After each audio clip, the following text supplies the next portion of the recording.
कितना कितना हमारे विज्ञान ने जो जो करा वो सब हमारे वेद और शास्त्रों में पहले से वर्णित है। प्लास्टिक सर्जरी सबसे पहली मेरे देवाधिदेव महादेव ने कर दी थी अपने ससुर की। मनुष्य के चेहरे पर बकरे का मुंह लगा दिया था। दूसरी प्लास्टिक सर्जरी अपने पुत्र की कर दी थी। विनायक के मस्तक पर गणेश जी के हाथी का मुख लगा दिया था।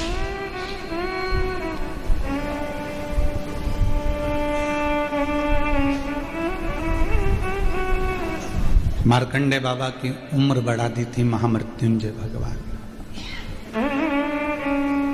राजा श्वेत की उम्र बढ़ा दी मेरे महामृत्युंजय भगवान।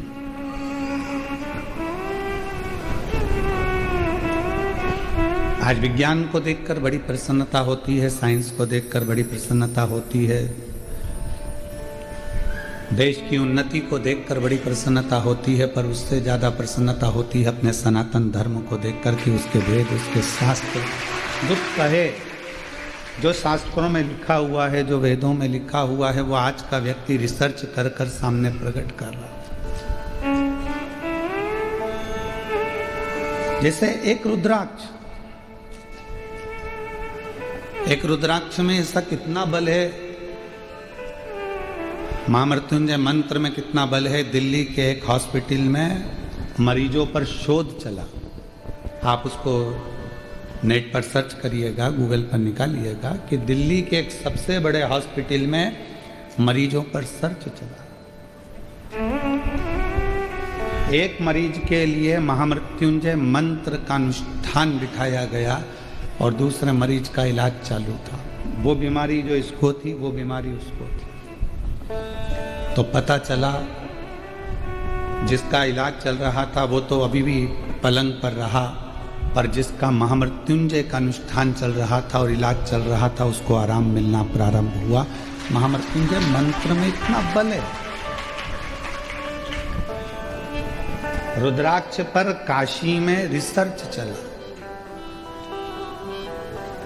कि एक रुद्राक्ष के अंदर इतना क्या बल होता है कि रुद्राक्ष का जल पीना या रुद्राक्ष को गले में धारण करना और अपनी व्याधियों को, रोगों को समाप्त कर देना।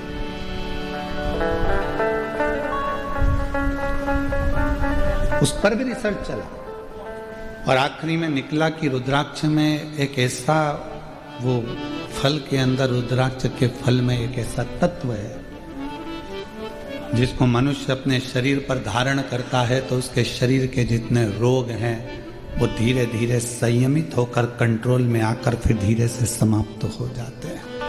रुद्राक्ष में वो बले रुद्राक्ष के अंदर।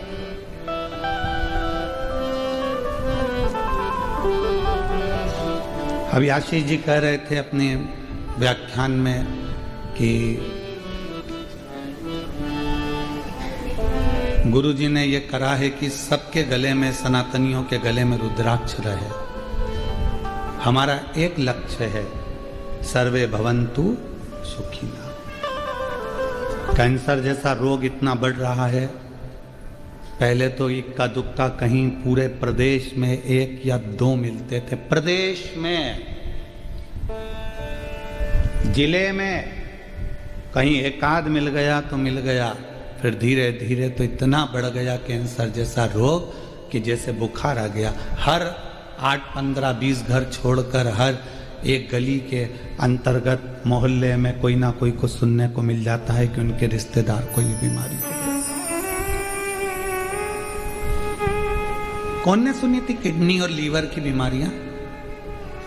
पहले के लोग तो कुछ नहीं जानते थे, पर आज के समय में जहां देखो लीवर खराब हो गया, किडनी गड़बड़ हो गई, ये हो गया, वो हो गया, व्यक्ति खराब।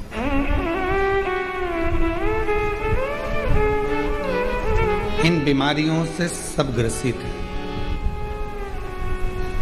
ऐसा कोई संसार का मनुष्य नहीं है जो बीमारियों से घिरा नहीं है, पर जिसने, और हम फिर कहेंगे कि सियोर वाले महाराज पर विश्वास भले मत करना, पर शिव पुराण पर, स्कंद पुराण पर विश्वास करना, पढ़ना। उसमें लिखा है शरीर का ऐसा कोई रोग नहीं। शंकर भगवान स्वयं जगत जननी अम्बा को उमा संहिता में कहते हैं, पार्वती मनुष्य देह के अंतर्गत कली काल में शरीर का ऐसा कोई रोग नहीं जिसको मेरे अश्रु से प्रकट हुआ रुद्राक्ष मिटा नहीं सकता। एक मुखी से लेकर 14 मुखी रुद्राक्ष का वर्णन शिव महापुराण में है। एक मुखी से लेकर 16 मुखी तक रुद्राक्ष का वर्णन स्कंद पुराण में है।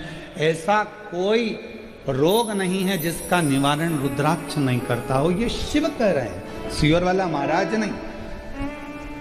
शिव महापुराण में भगवान शंकर स्वयं कह रहे हैं पार्वती